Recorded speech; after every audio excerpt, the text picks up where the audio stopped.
Comme vous l'avez si bien remarqué, c'est un problème complexe. Nous, les médecins spécialisés dans la drépanocytose, nous voulons soigner les enfants drépanocytaires dont le symptôme principal est la douleur. En même temps qu'on soigne la douleur, on les expose au risque d'être dépendants des médicaments antidouleurs. Voilà notre dilemme. Et c'est ensemble qu'on peut trouver la solution. C'est les médecins et les familles qui doivent aider pour trouver la solution. Et heureusement, comme l'a dit notre collègue, c'est des cas rares dans la drépanocytose qu'il y ait des dépendances aux médicaments. Mais quand ça arrive dans une famille, la famille est marquée à jamais. Et j'enchaîne directement par le témoignage d'une mère de famille qui a connu le cas et probablement qui va nous en parler un peu plus.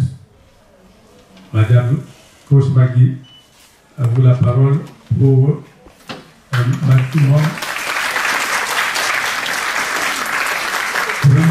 de 10 minutes.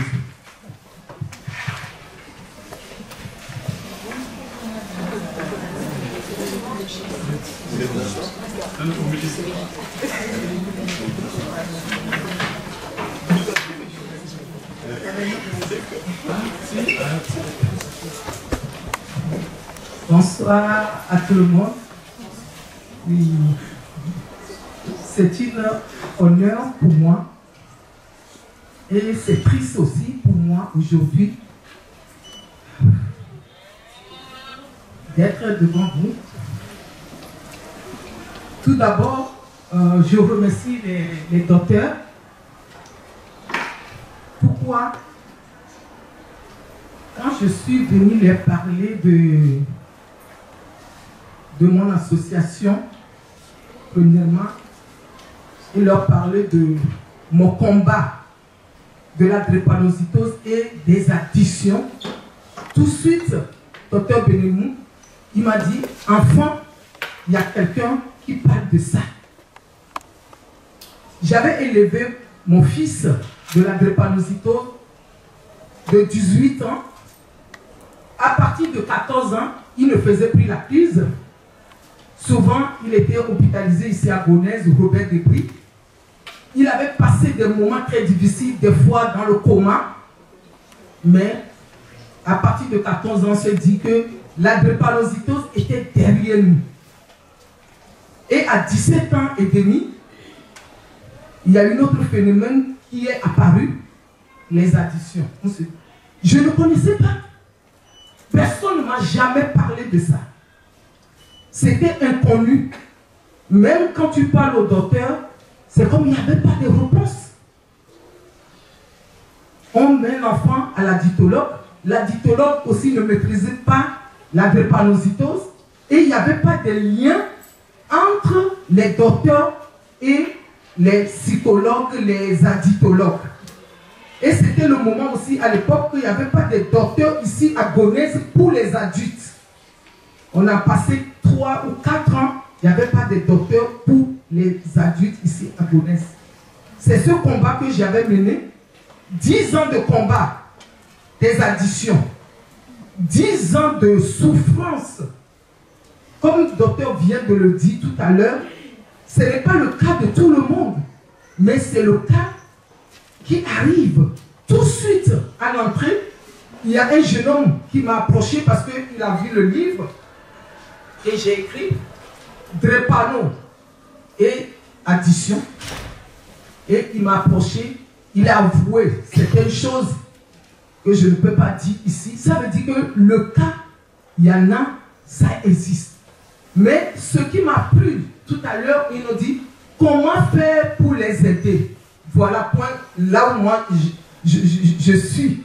Comment faire pour pouvoir les aider? Parce que ils ont cité certains médicaments comme les tramadol qu'on ne prescrit plus. C'est ça. Hein?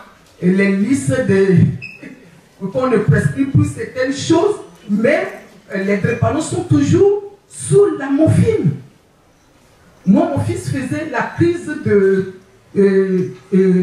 race dure, c'est la crise la plus dure de la drépanocytose. Mais il est obligé d'être sous la morphine pour être soulagé. Quand il fait sa crise, c'est comme légumes sur le lit. Oui, docteur Benemou, il sait maintenant comment faire pour pouvoir les aider. Mais malheureusement, il nous a quittés. Il nous a quittés. Avant de partir, son combat, son pleur à la maison, c'est pour me dire, chaque fois qu'il sort dans sa chambre pour aller aux toilettes, maman, je vais écrire un livre pour aider les gens pour les addictions. Ça veut dire, quand il est parti, ce mot résonnait en moi, je me suis dit, mais comment je vais écrire un livre que je n'ai pas vécu la chose? Pourtant, je suis une mère, mais c'est lui qui avait souffert dans sa chair. Et j'ai essayé de tracer quelque chose sur la drépanocytose et sur les addictions. Et j'ai créé une association pour pouvoir aider les adultes, surtout les adultes, les jeunes, de parler des addictions, de sortir des tabous de la drépanocytose et des tabous des addictions, et aussi aider les mères. Et parce que quand les mères ne sont pas bien, l'enfant n'est pas bien. Parce qu'on parlait des addictions, je sais que je vais en finir, parce que je dis des fois c'est mon histoire, je peux vous retenir ici tout un an pour pouvoir parler de ça, mais je vais aller vite. Les causes des addictions, les causes sont énormes. Les causes, l'entourage, la famille, le bien-être, l'environnement. Si vous avez des mamans avec enfants drépano à bas âge, c'est maintenant qu'il faut commencer. C'est maintenant. La cause, et il y a beaucoup de choses, beaucoup de facteurs qui font que l'enfant peut devenir ça. On vient de le dire, les stress et l'angoisse d'aller encore à l'hôpital, de faire la crise, d'être encore transfusé. Il y a beaucoup de choses qui font que l'enfant peut dire, ah, pour ça, je vais garder des médicaments, de ne pas faire la crise. En faisant ça, l'enfant peut devenir autre chose. Je ne sais pas s'il y a des questions. Voilà ce que je peux dire pour le moment. Merci. Très bien. Merci beaucoup. Merci infiniment. Donc, vous avez l'information sur ces associations. Et donc, les patients peuvent se référer à elles pour discuter de ce problème après la conférence. Je vais donner la parole au délégué de la mairie pour dire un mot.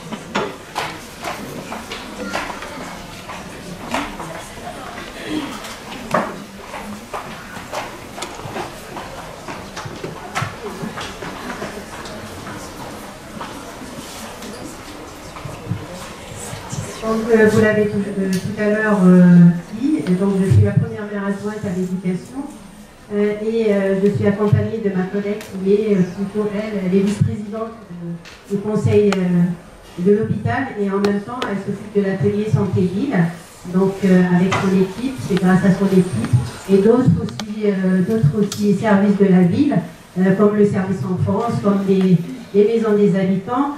Qui font que cette journée, bien sûr, est grâce à notre aussi employé, qui a pris la relève après sur la ville de Gonesse pour s'occuper de cette journée. Donc c'est Madame Laurence Delbert qui est parmi vous, qu'elle a vraiment pris ça de façon très acharnée, de façon à ce que cette journée soit à chaque fois une réussite. Donc bien sûr, nous, la ville, je ne vais pas revenir sur l'histoire de la drépanocytose depuis qu'il y a le 19 juin. Nous, la ville, ça fait 12 ans qu'on s'occupe de ça sur la ville avec bien sûr la participation de l'hôpital. On travaille ensemble, c'est normal, c'est notre hôpital et notre hôpital du territoire. Donc chaque année, on fait depuis 12 ans, on fait cette journée de sensibilisation, comme vous l'avez dit tout à l'heure, on apprend d'année en année des choses. Le témoignage poignant de la dame qui a vécu, elle, avec son fils. Et malgré tout ça, ça reste quand même, ce n'est pas encore une maladie qui est éradiquée. Et donc c'est pour ça que les efforts doivent continuer. On doit travailler tous ensemble. De façon, c'est peut-être un peu utopique pour moi de dire ça, mais en tout cas, il y a quelque chose de collectif qui est bien avancé. Et on continuera dans ce sens bien sûr, de combat, et le combat, il est collectif. Donc je vous remercie aussi d'être là parmi vous avec ma collègue. Voilà, merci beaucoup.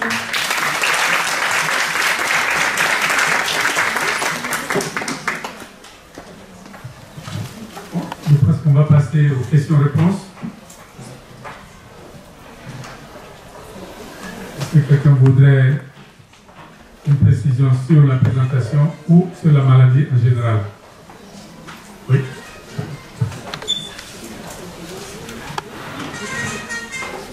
Il y a un deuxième micro, non?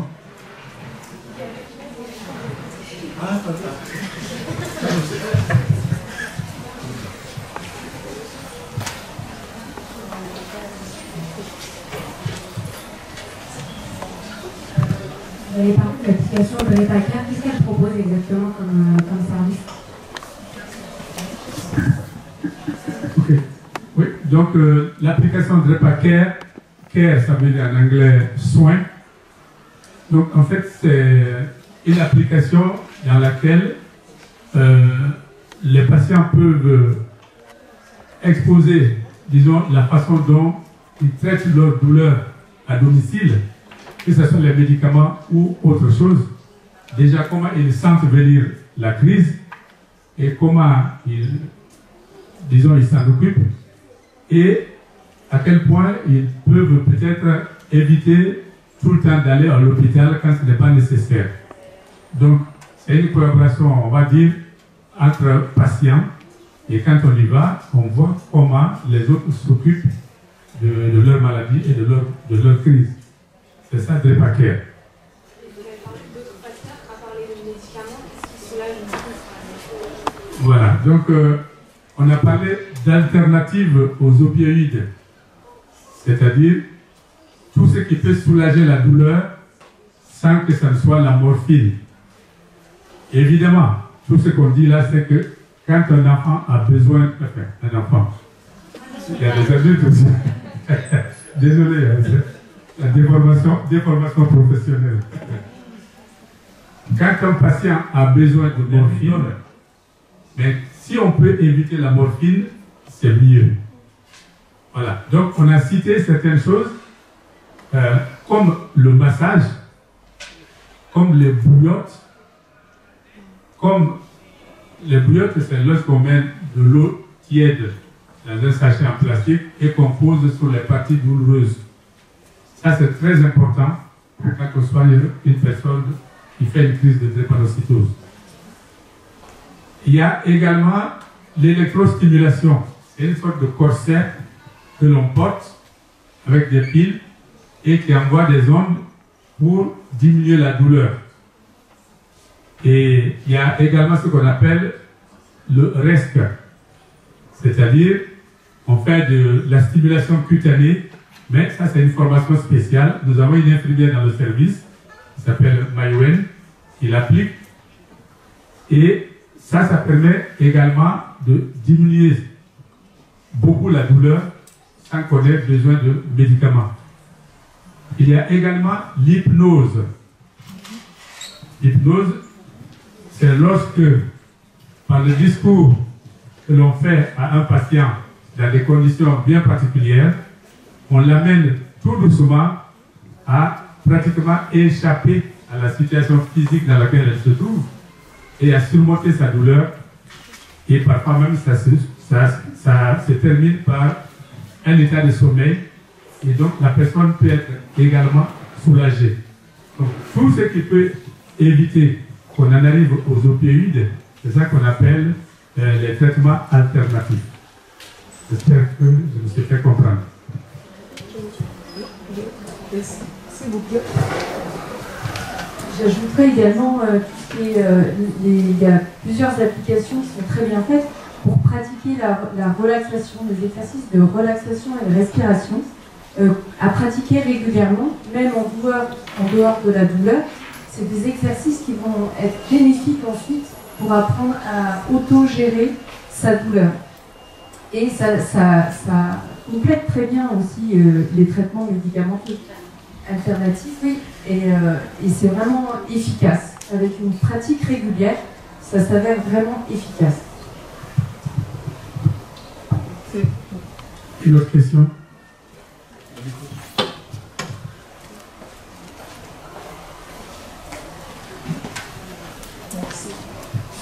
Je disais, tout ça, avant ça n'existait pas. C'est maintenant que vous avez mis tout ce que vous venez de dire en place, c'est ça? Le massage, hypnose.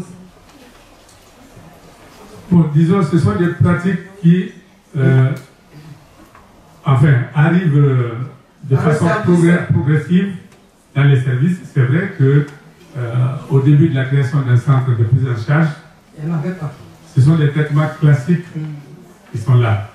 Mais avec la motivation du personnel soignant, toutes ces méthodes ont pu être développées et heureusement, donc ça fait de l'effet. Merci.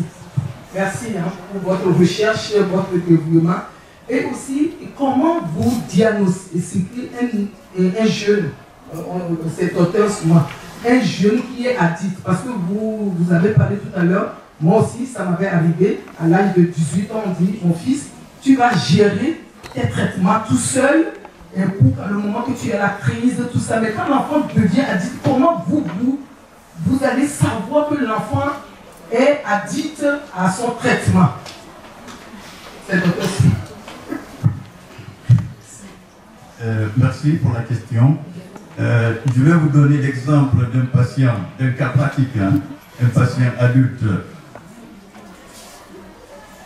Donc je disais l'exemple pratique d'un patient adulte qu'on suit sur l'hôpital, qui est hospitalisé presque toutes les 2 semaines.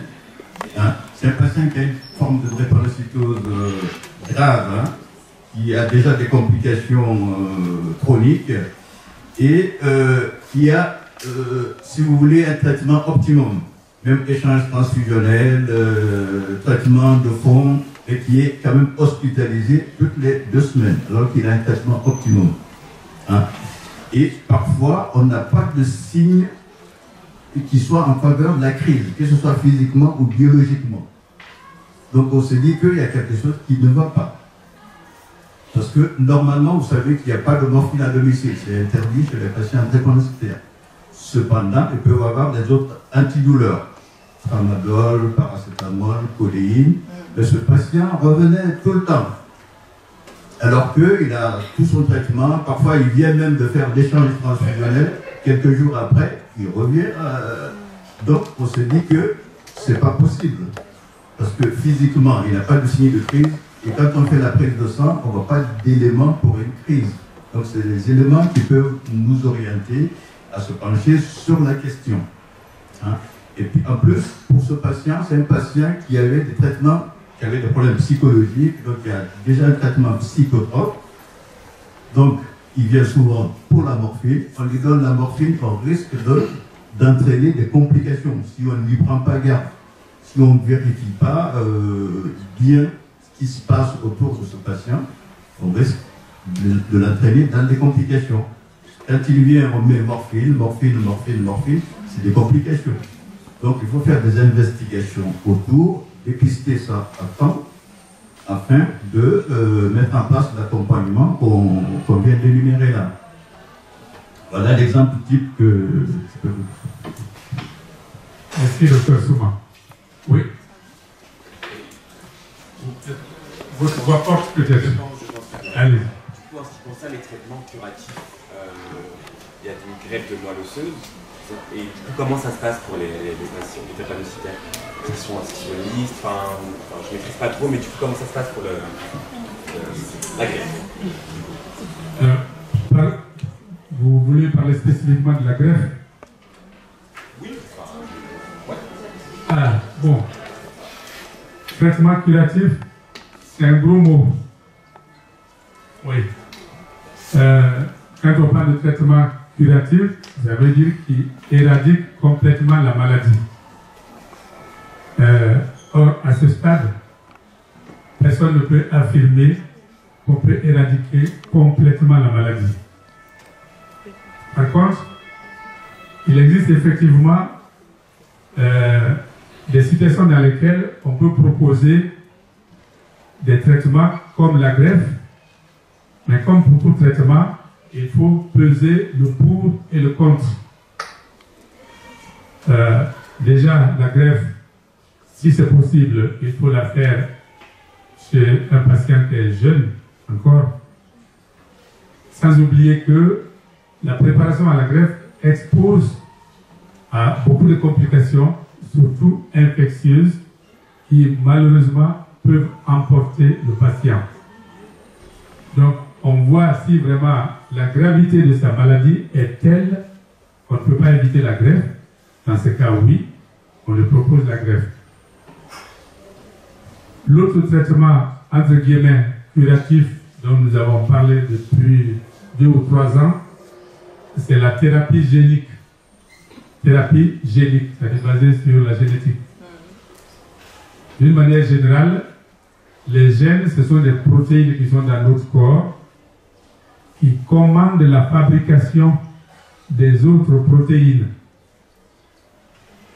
En particulier, l'hémoglobine est donc fabriquée grâce à la commande d'un gène particulier.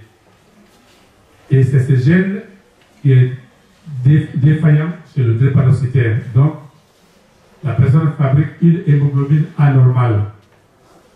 Le principe de la thérapie génique, c'est donc de prendre les gènes du patient,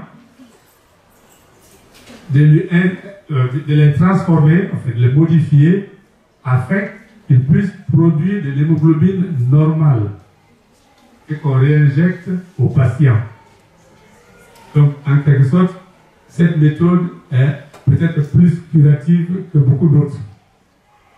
Malheureusement, comme c'est nouveau, et dans toute technologie, quand l'industrie est nouvelle, c'est très coûteux, extrêmement coûteux. Il faut qu'on affine les procédés de fabrication donc, de ces gènes pour que ça devienne moins cher et qu'on puisse démocratiser la méthode, que ça soit applicable à beaucoup de personnes. Pour le moment, on est limité par le coût. Voilà. On peut dire que la santé n'a pas de prix, mais si on utilise des millions et des millions pour une seule personne, ça veut dire qu'on ne peut pas pour le moment le faire pour beaucoup de personnes. Voilà. Actuellement, il y a des malades qui ont été traités par ça en France et une trentaine est en cours en France et aux États-Unis. Merci. Docteur, et comme on est sur la guérison, j'ai reçu ce matin de Jenny Hippocrate. Il dit qu'il y a une ingestion qui est sortie aussi pour la guérison des drépanocytes. Qu'est-ce que vous pouvez nous éclairer, cette ingestion-là? Je ne sais pas. Injection? Injection, oui. Bon, moi, pour répondre à votre question, je voudrais faire un petit rappel de ce que nous faisions ici pour la prise en charge des drépanocytaires et de l'éducation. En particulier, avant le Covid, on faisait des séances d'éducation thérapeutique. Les séances d'éducation thérapeutique, c'est des moments où on regroupe des patients de même tranche d'âge. Donc, pour les enfants, il y avait au moins 3 groupes. Et un autre groupe où on regroupait les parents entre eux. Ces séances permettent de donner des informations et de répondre aux préoccupations des uns et des autres. Je préfère reporter, après la reprise de ces séances d'éducation thérapeutique, je préfère reporter donc la réponse à cette question-là pendant ces séances d'éducation thérapeutique. Ce sera plus efficace.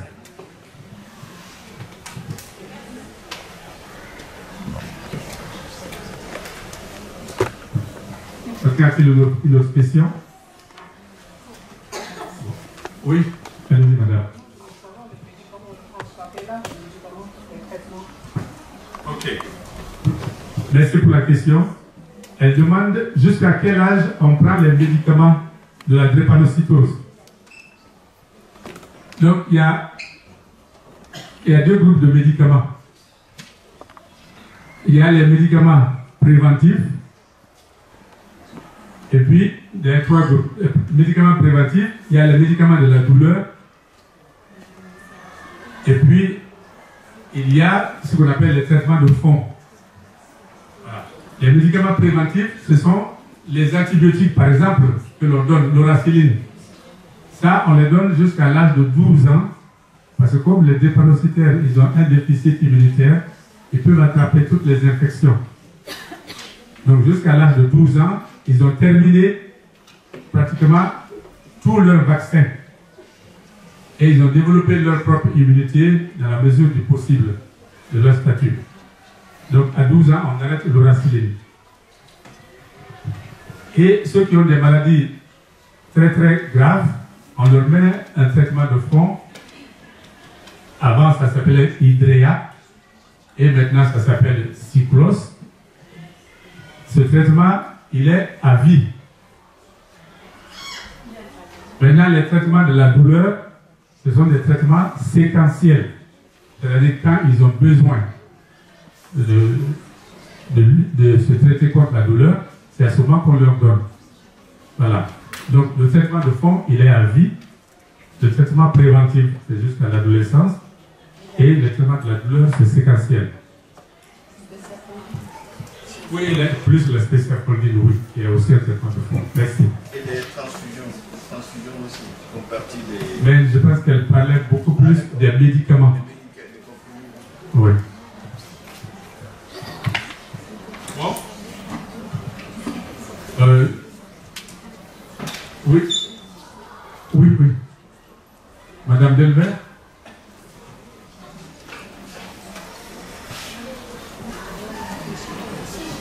Merci.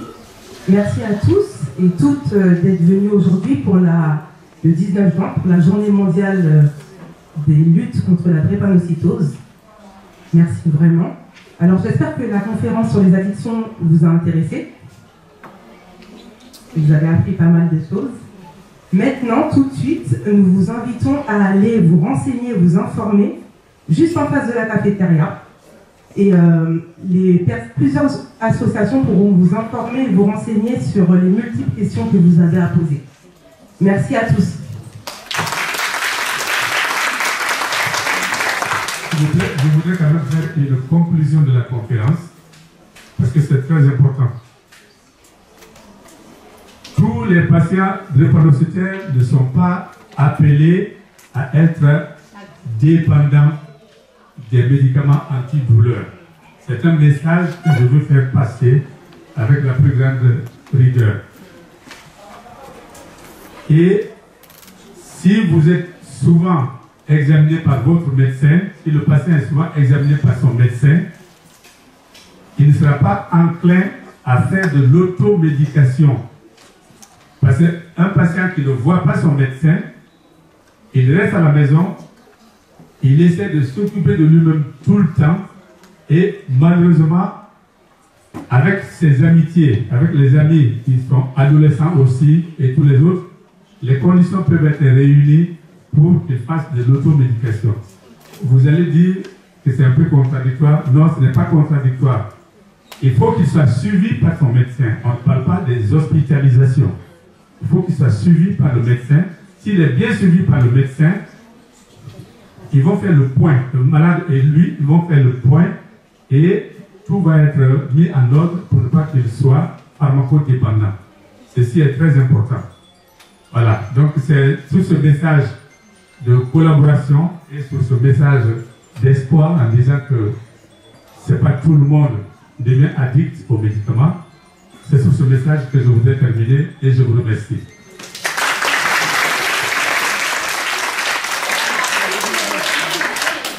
Merci beaucoup et maintenant place aux informations et à la sensibilisation. Je vous laisse y aller. Et quand je vous appelle assister à des spectacles que des artistes ont mis en place pour soutenir les malades. Merci encore.